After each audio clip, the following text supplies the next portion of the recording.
Good morning, distinguished guests, fellow academics, and practitioners. It is a great honor to join the first International Conference on Sustainable Governance, Energy, and Environment. Today, I will discuss how sustainable governance and green innovation can empower SMEs and family businesses to become the driving force of our sustainable future. Sustainability, as we know, is not just a choice.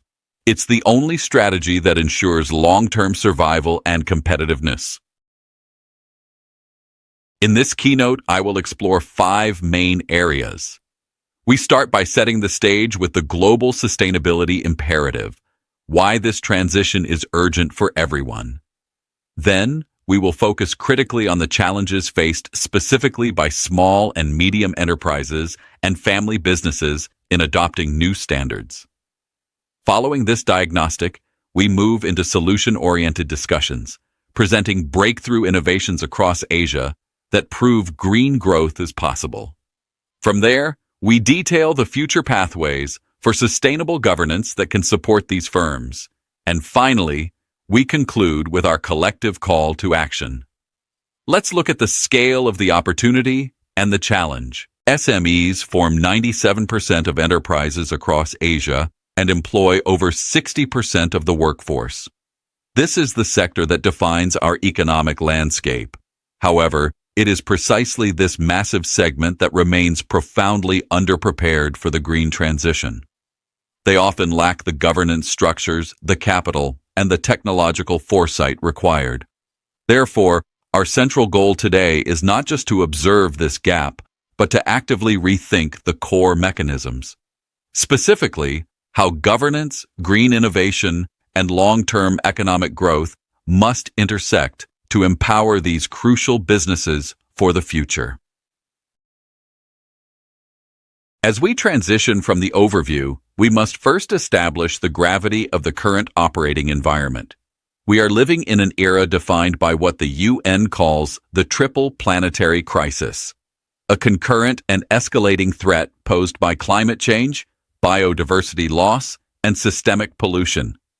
This is not a distant theoretical problem. It is a clear and present danger that translates directly into significant economic risk. For any business, climate change means disrupted supply chains.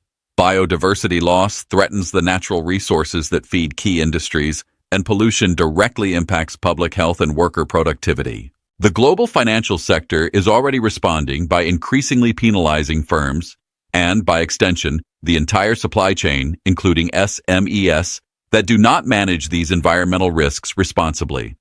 This crisis demands a fundamental shift in how all enterprises, large and small, operate globally and regionally. To navigate this complexity, the Sustainable Development Goals, or SDGs, provide a universal roadmap offering measurable targets for a more sustainable world. While all 17 goals are important, 5 are particularly critical for empowering the SME and family business sector. SDG 7 on clean energy demands efficiency and renewable adoption, directly impacting operating costs. SDG 8 on decent work emphasizes safe, productive, and green employment practices. SDG 9 on industry, innovation, and infrastructure is the birthplace of the green innovations we will discuss later. SDG 12 on responsible consumption and production calls for better resource management and less waste, a huge area of opportunity for efficiency. And critically, SDG 13 on climate action, which forces businesses to measure and mitigate their carbon footprint. These 5 goals are not abstract ideals. They are interconnected legal, economic, and educational benchmarks deeply relevant to how we structure governance and drive innovation within our businesses and economies. And ignoring them is simply no longer an option for long-term survival. Building on the global urgency, we now turn to the regional response, specifically looking at the leadership shown by both the ASEAN region and South Korea. Both have fundamentally recognized that sustainable growth is not optional. It is essential for future competitiveness and stability. This commitment is formalized through critical regional policies. The ASEAN Green Transition, particularly in the 2025 to 2030 timeframe, sets a decisive agenda to unlock massive green finance, strengthen regional cooperation like the ASEAN power grid, and position the bloc as a clean technology manufacturing hub. These frameworks are explicitly designed to integrate renewable energy expansion, digital transformation, and inclusive innovation across all member states, which is vital for providing clear market signals to our small and medium enterprises. Concurrently, South Korea's Green New Deal provides a bold national blueprint. Launched as a recovery and long-term strategy, it focuses on three major investments: green transformation of infrastructure, expansion of low-carbon energy, and restructuring the entire green industry ecosystem. Crucially, the Korean model emphasizes the central role of academia in driving innovation. For instance, at Tongmyong University, we have successfully built specialized incubators that actively connect our students and researchers with small and medium-sized enterprises.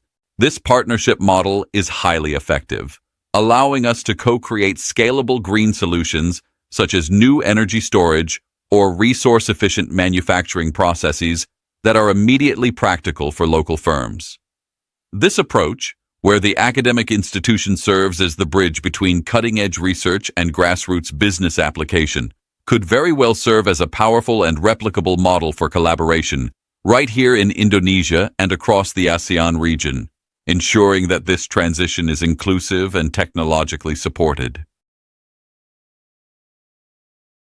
If governance is the blueprint, then green finance is the essential fuel that powers the entire sustainable transformation, which brings us directly to the powerful driver behind this shift. We are seeing an exponential surge in ESG-focused investments across Asia, and this momentum is now strongly reaching the SME segment. Specifically, studies tracking the 2015 to 2025 decade show a marked preference from institutional investors and development banks for enterprises that demonstrate transparent sustainability reporting and robust environmental compliance. These firms are accessing capital, loans, grants, and equity at significantly better rates and terms than their non-compliant peers. This trend signals a fundamental change in investor mindset. Good governance is no longer merely about risk control and compliance, but is now explicitly understood as a mechanism for unlocking new value creation and ensuring long-term financial resilience. To provide a tangible example of how this translates to the grassroots level, I want to highlight the practical application we see at our own institution. The Tongmyong University's Sustainable Entrepreneurship Incubator was established precisely to demystify this process for local firms. We don't just offer advice. We actively mentor these SMEs through the complex process of developing their own tailored ESG frameworks and preparing the necessary documentation for green financing applications. We help them translate their operational improvements, like reducing water usage or increasing material circularity, into the standardized metrics that large-scale green funds require. This hands-on incubation proves that the gap between ambitious ESG goals and SME reality is bridgeable through targeted academic industry partnership, making sustainable business viable from the ground up.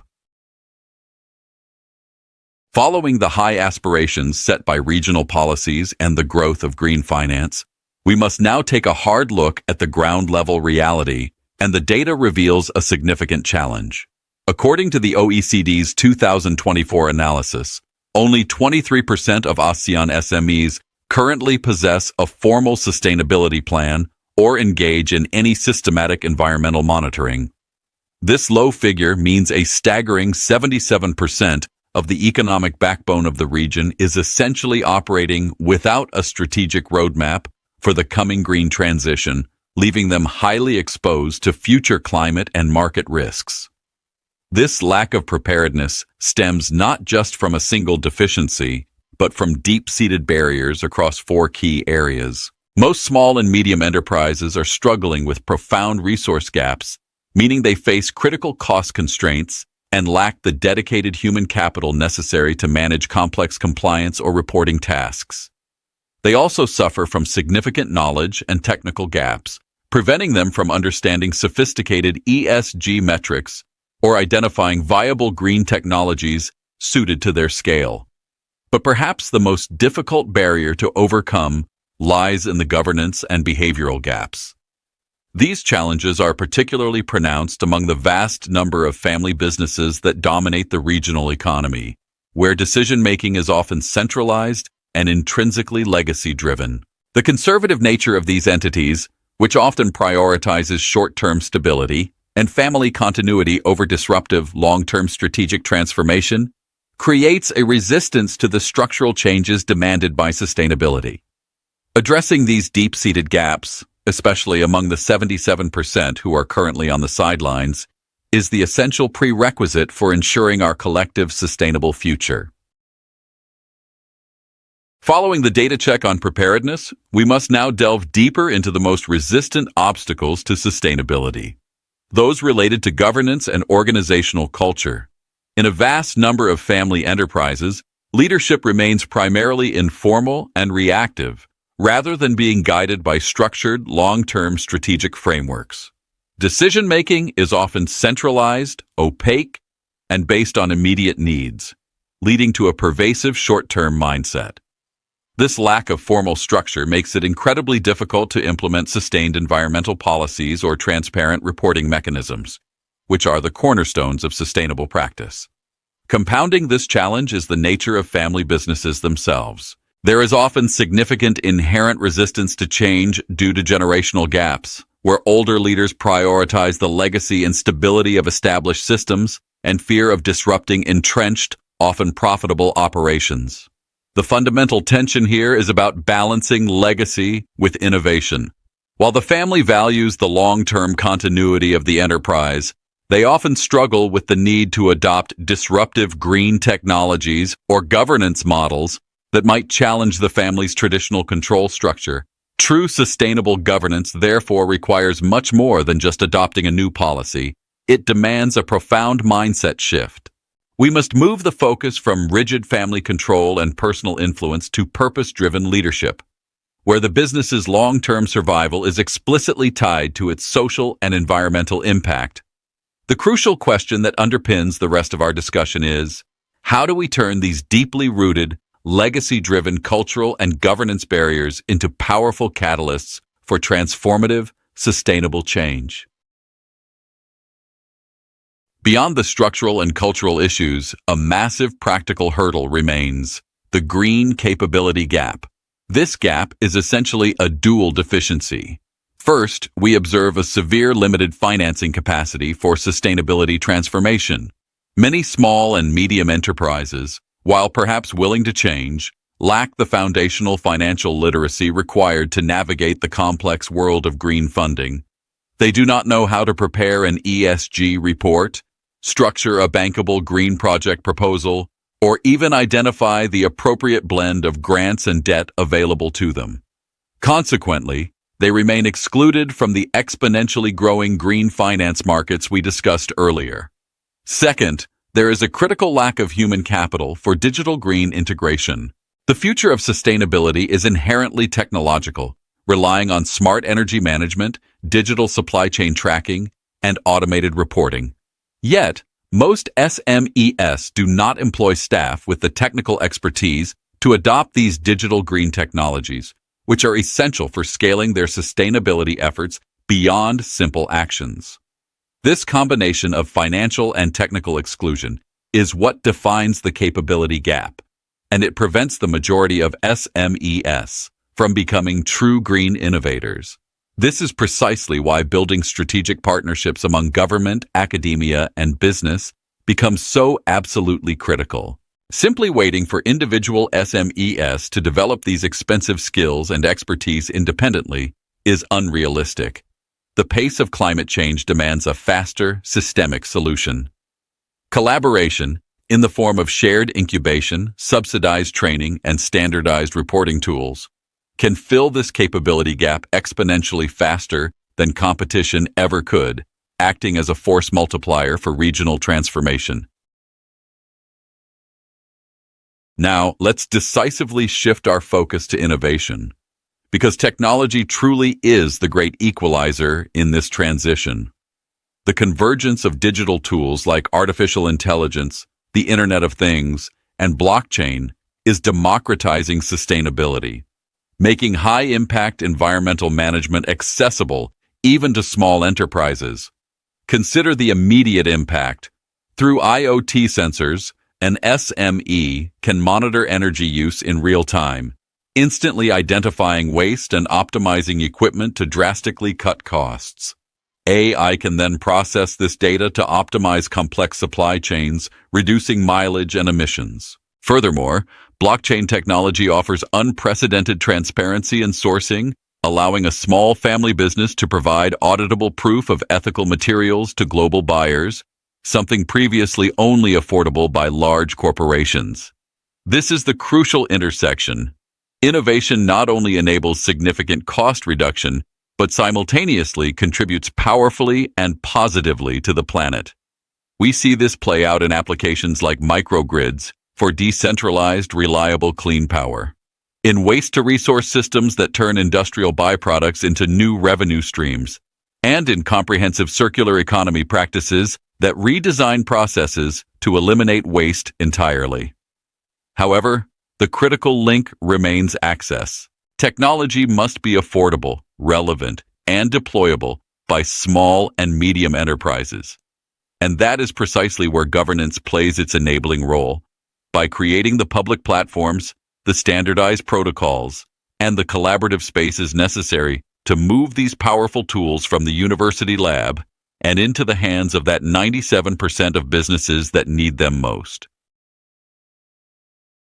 To bring these technological and governance concepts down to earth, let's examine an inspiring regional success story, PT Hijau Energy, right here in Indonesia. This case perfectly illustrates how green innovation can be immediately profitable for an SME. The core of their strategy was the implementation of solar microgrids coupled with IoT-based energy analytics. This wasn't just about putting panels on a roof. It was about smart energy management. The IoT system provided real-time data on consumption patterns, allowing the company to eliminate waste and optimize power usage moment to moment. The combined effect of generating clean power and operating with pinpoint efficiency allowed PT Hijau Energy to achieve a massive 28% reduction in overall energy costs, a huge competitive advantage for any enterprise. But what makes this example truly revolutionary is its governance innovation. Instead of a traditional, centralized structure, the company adopted a community-owned business model. This isn't just a charitable gesture, it's a strategic act of sustainable governance. This model ensures mandatory profit sharing and embeds social responsibility directly into the company's charter. By making the surrounding community a vested partner and beneficiary, PT Hijau Energy secured long-term operational stability, reduced local conflict, and created genuine shared value. This demonstrates the highest form of what sustainable capitalism looks like in practice, where profitability, cutting-edge technology, and inclusive governance converge to create an enterprise that is financially robust, environmentally responsible, and socially empowered. Moving from energy optimization to material circularity, our second case study, Green Lab in Korea, perfectly highlights the potential of the academic-industry partnership.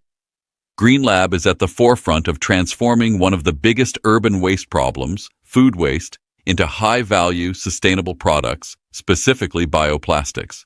This is a powerful demonstration of the circular economy in action.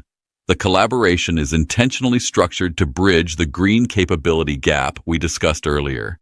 The university students are the primary drivers of innovation, designing the initial prototypes and refining the bioconversion process using specialized lab resources, while the local SMEs bring their expertise in manufacturing scale-up, supply chain management, and commercialization. The impact of this circular innovation model is threefold. First, it drastically reduces the environmental burden of food waste. Second, it creates a viable, sustainable raw material for industry, reducing reliance on fossil fuel-based plastics. And third, and perhaps most importantly, it acts as a real-world training ground, that nurtures new talent for the green economy.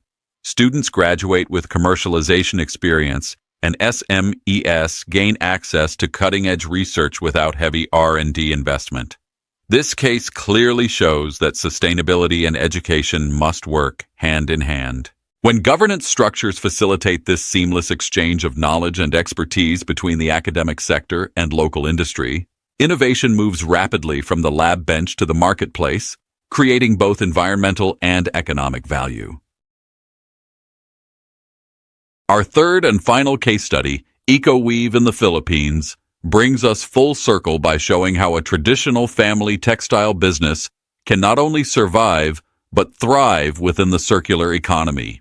The textile industry is notoriously resource-intensive and polluting, making EcoWeave's transformation particularly compelling. Their innovation centers entirely on smart efficiency, powered by the digital green integration we discussed earlier.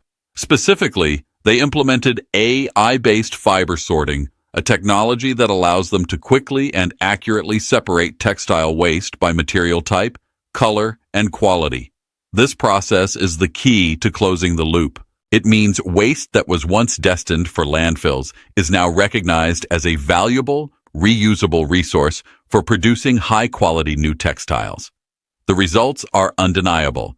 Through this single technological upgrade, EcoWeave successfully reduced their manufacturing waste by a massive 40% and simultaneously drove a 20% increase in revenue. This phenomenal outcome validates the core argument of this keynote. EcoWeave's success proves unequivocally that sustainable innovation is not a charitable endeavor or a cost center. It is a profitable, technology-driven growth strategy. For this family business, the challenge wasn't the technology. It was the willingness of the leadership to adopt it, illustrating that when family governance embraces purpose-driven change, the rewards are immediate and substantial. This is the model we need to scale across the ASEAN region. The next phase of innovation is what I call digital green fusion, the integration of AI, blockchain, and IoT in all sustainability processes. This fusion enables transparent energy usage, responsible sourcing, and data-driven environmental accountability. SMEs can now compete globally with clean and smart operations. To make this possible, we need strong financing ecosystems. Green bonds, microloans, and sustainability-linked credit instruments are the new tools of inclusive growth. Korea has demonstrated that SMEs can successfully tap into these models when supported by transparent ESG reporting and academic guidance. It's time for Indonesia and ASEAN to scale similar frameworks. Governance 5.0 is my proposed model for this era. It combines purpose-driven leadership, ESG integration, digital transparency, and cross-sector collaboration. It's about transforming organizations from compliance-based management to innovation-based governance. Universities must act as knowledge hubs to incubate such governance structures for small and medium enterprises. So, what can we do now? First, SMEs must embrace sustainability as their new competitive advantage.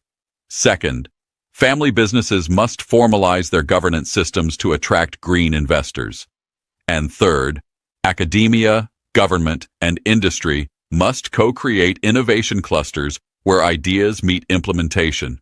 Together, we can make sustainability the DNA of Southeast Asian enterprise. As I close, remember this. Governance is the engine, innovation is the fuel, and sustainability is the destination. The journey will be challenging, but it will define the legacy of our generation. Let's make sure that future entrepreneurs inherit a cleaner, fairer, and more resilient economy. Before we wrap up, I'd love to hear from you. Please use your phones to scan the QR code on screen and join our live poll. What's your biggest barrier to green innovation? Your feedback will shape our ongoing collaboration between Tongmyong University and ASEAN partners. Thank you very much, and I welcome your questions.